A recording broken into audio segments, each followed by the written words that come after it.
My name is Tori Pritchett, and today is May 31st, 2023. And this week, there were 22 reported cases of COVID-19 in the Charlotte-Mecklenburg County area, which shows a 18% decrease over the last 2 weeks. Therefore, each subject is comfortable not wearing a mask.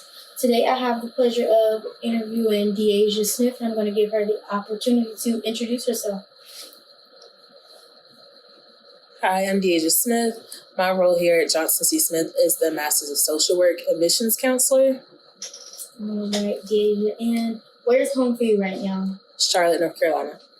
Charlotte, North Carolina. And how long have you been here?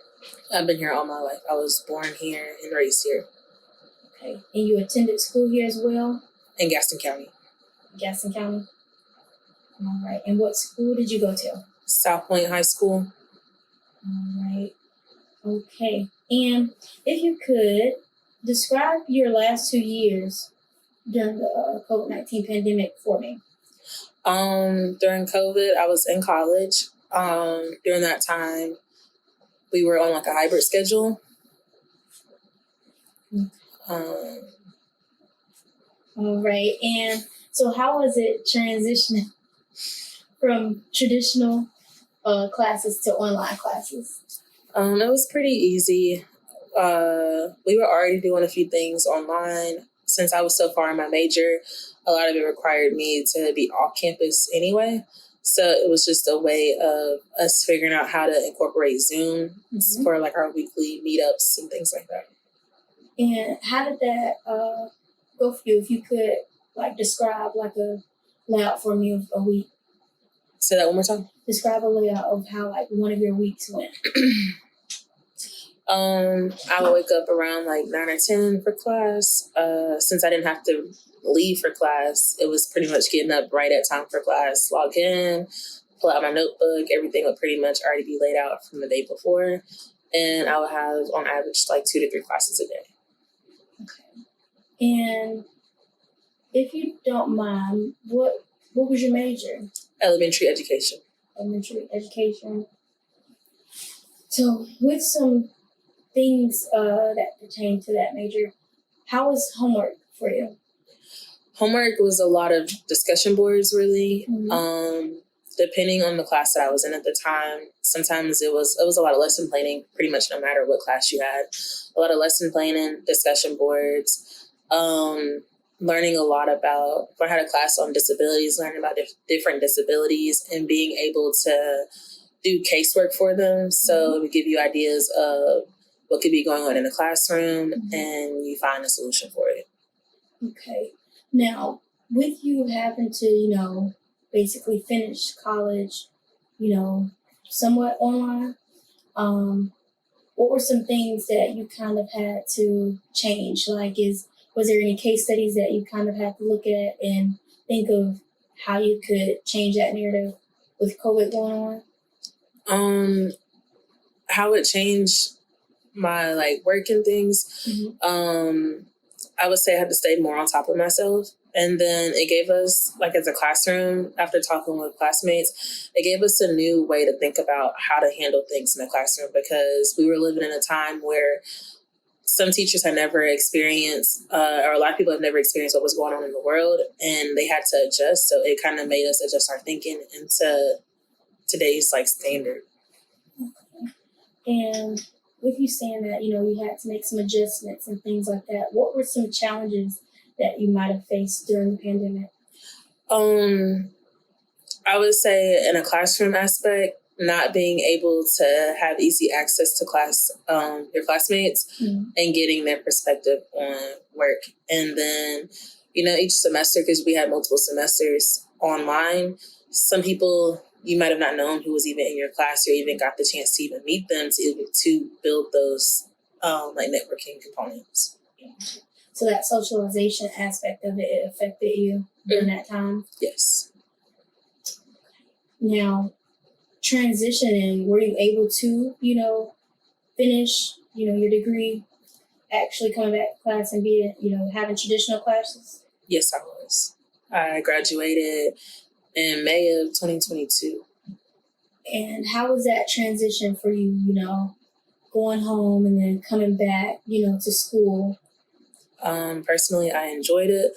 I like being at home. I like being with my family. During that time, it gave me a lot of time to like spend with my grandparents. My grandmother actually passed away during the COVID, so it was nice to. I never felt like I missed anything because I got to spend a lot of time with her before she passed. Okay. And before the interview, we did a hand map activity, and I know you probably had a lot of support during that time. Would you like to reflect on, the people that supported you, or, what might have supported, who might have supported you during that time? My family was very much there for me. My friends, having them to talk to, being able to have God in my life and look to Him for answers when I feel like I needed them. And then while school was going on, my teachers and professors helped out a lot. Okay. All right. Now, what are some routines that you might have developed, because of the pandemic?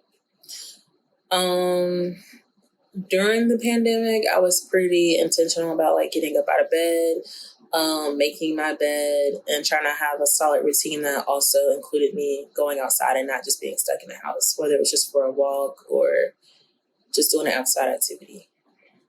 Gotcha. So it was very important for you to kind of get up and, be active and be moving. Yes.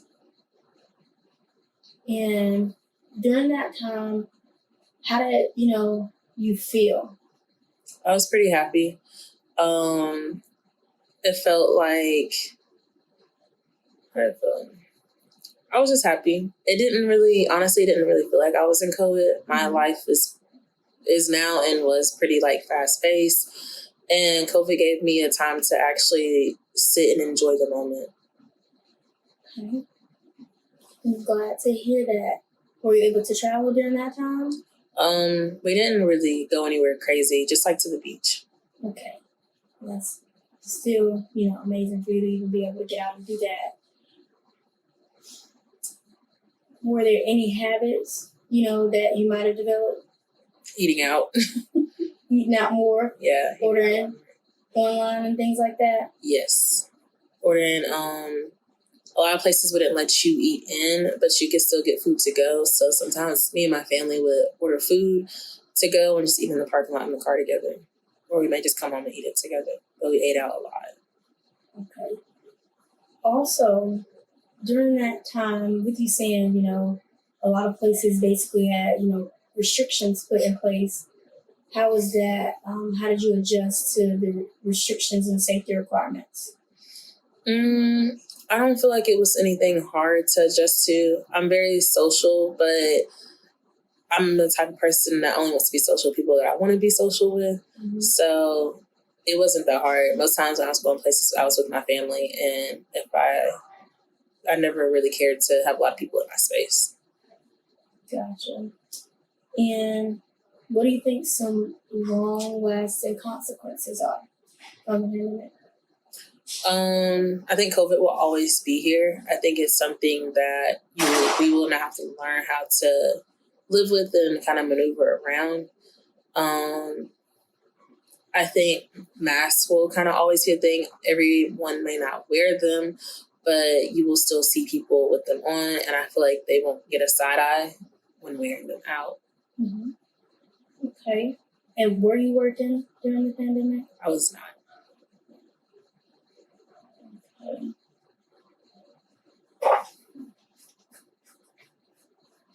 How has this experience shaped you as a person?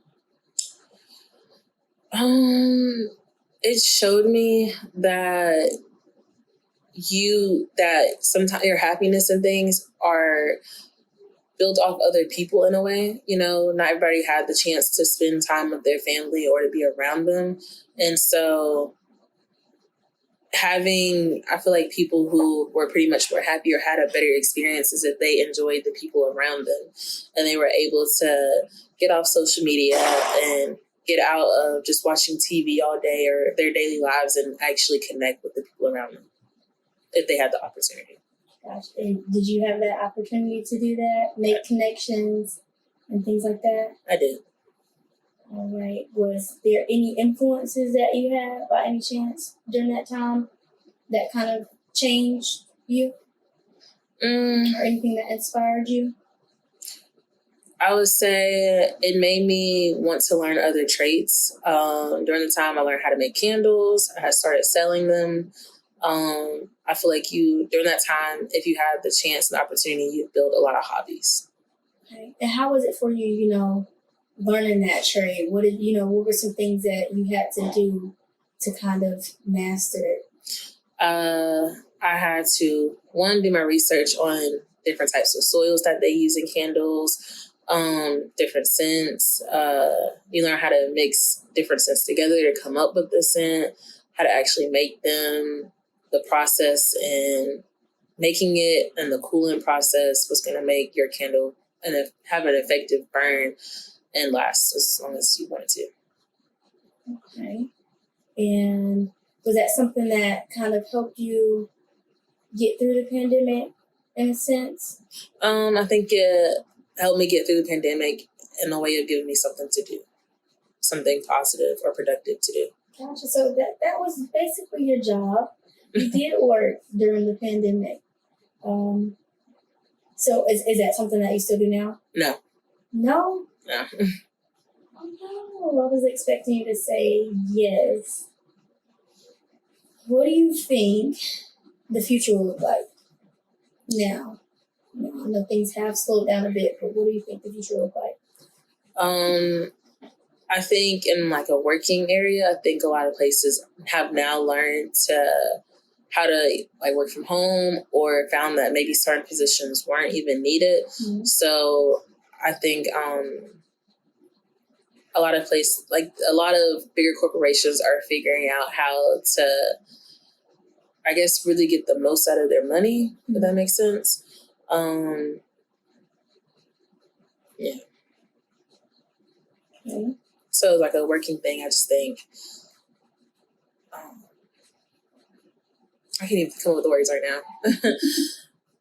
No, that's fine. And have you learned anything from your own personal experiences? Cherish what's around you and live more in the moment. Okay. And do you have any additional experiences? No. That you like that? Okay, so I always ask my participants if you could leave any advice for somebody that may be going through, a pandemic, what would you have to say to them? So, Rizal?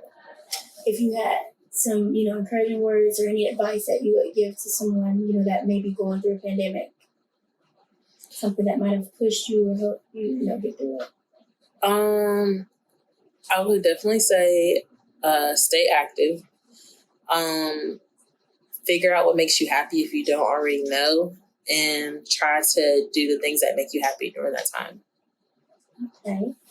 All right. Well, dear, thank you so much for taking the time out to allow me to interview you today. The Live Archive team appreciate you. Thank you. No problem. Thank you.